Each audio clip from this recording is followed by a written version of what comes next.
Welcome back.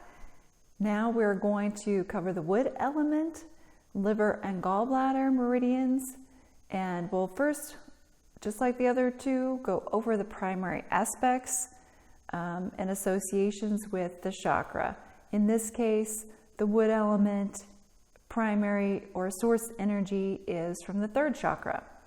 And so let's begin with the primary aspects of the wood element in the Chinese medicine system. The wood element rules the sinews. It keeps our physical and emotion systems flowing smoothly. It helps to clear physical, emotional, and environmental toxins, holds our greater vision, and initiates our plans and strategies. The primary relationship is with our spouse. The need of the mind is significance. Emotional opposites are acceptance and anger. Again, it's sourced from the third chakra. The time of day for the gallbladder is 11 p.m. to 1 a.m. and the liver is 1 to 3 a.m. And so I like to think of the liver as the meridian pair, or the liver and gallbladder as the meridian pair that houses our resistance to life, or our resistance to things that are happening in our life situation, in our life experiences. And if there's one area of life where there's some resistance, say at work or perhaps with one particular relationship, then there's not as great of an impact. But if there begins to be multiple resistances to particular life situations or environments, then things really can begin to accumulate. And at that point, we begin to try to initiate strategies to help to overcome that, those resistances that may not be so healthy.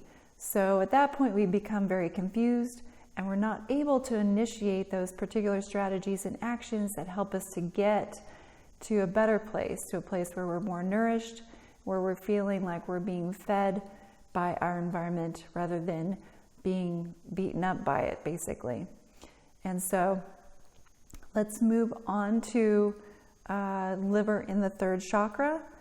All the other chakras process their information through the third chakra, which is known as the center for assimilation.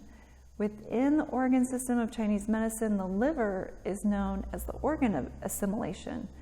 Balance within the liver and third chakra depends upon input received from other energy centers and organs, particularly the adjacent ones. In the case of the liver, the spleen, because it shares the third chakra energy, as well as the heart, which, you know, our plans and actions are much better initiated if they come from a place that's heart-centered rather than mind-centered. The more we are exposed to toxins in our physical and emotional environments, the more difficult it becomes for the liver and third chakra to process these toxins efficiently. When the center becomes stagnant with excess toxins, our physical systems become sluggish and we become more emotionally reactive due to the lack of flow. And that's why I was talking about that building up of resistances.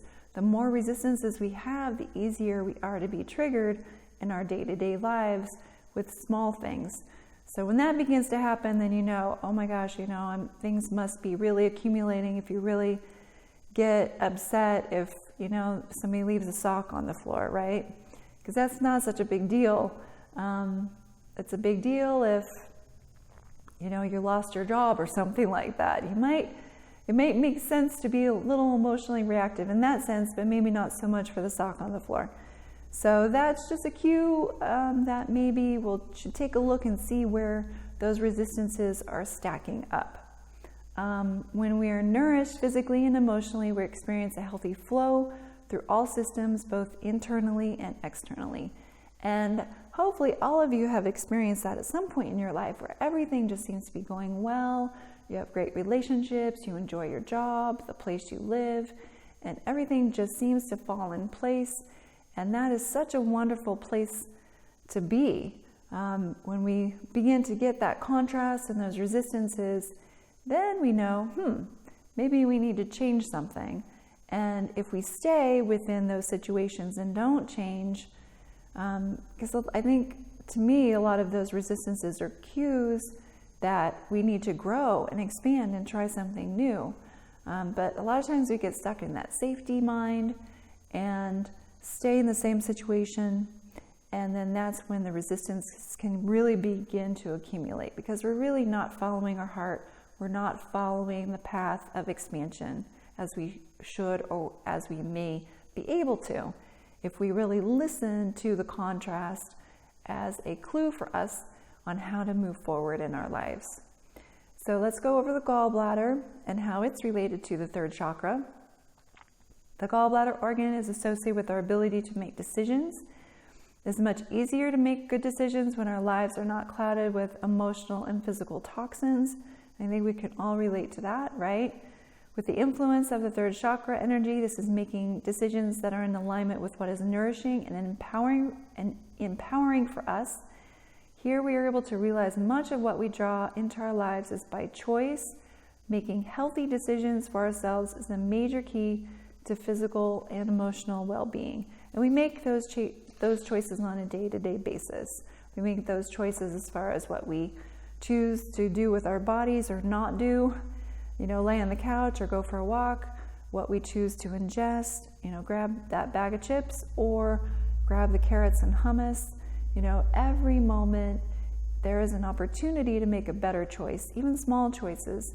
So if there feels like for you that there's a lot of resistances, a lot of accumulations of toxins, you could begin on a very small level by making healthy decisions on those small things that you can affect. And then that begins to steamroll into a bigger effect, and you begin to see and take action on other opportunities that begin to free up the larger aspects of our lives, the primary relationships, and in our work environments, our home, and that type of thing.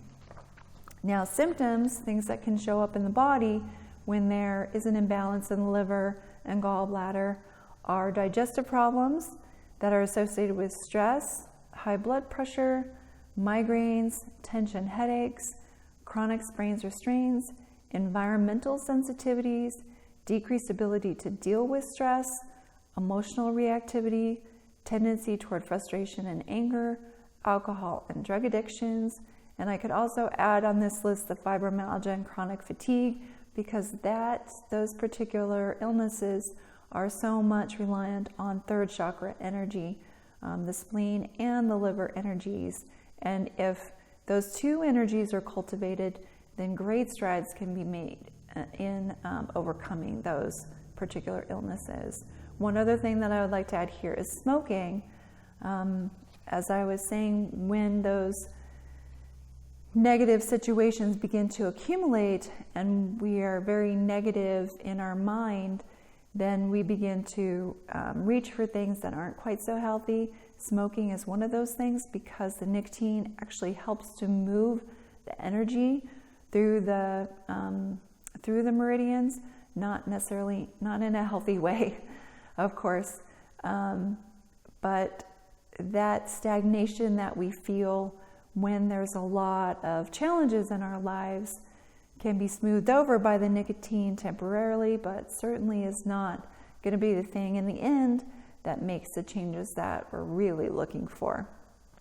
So that's why acupuncture and these yoga practices can be extremely helpful in overcoming addictions, is that it helps to get the energy moving, helps to clear our mind so we can begin to make really healthy decisions and healthy choices for ourselves.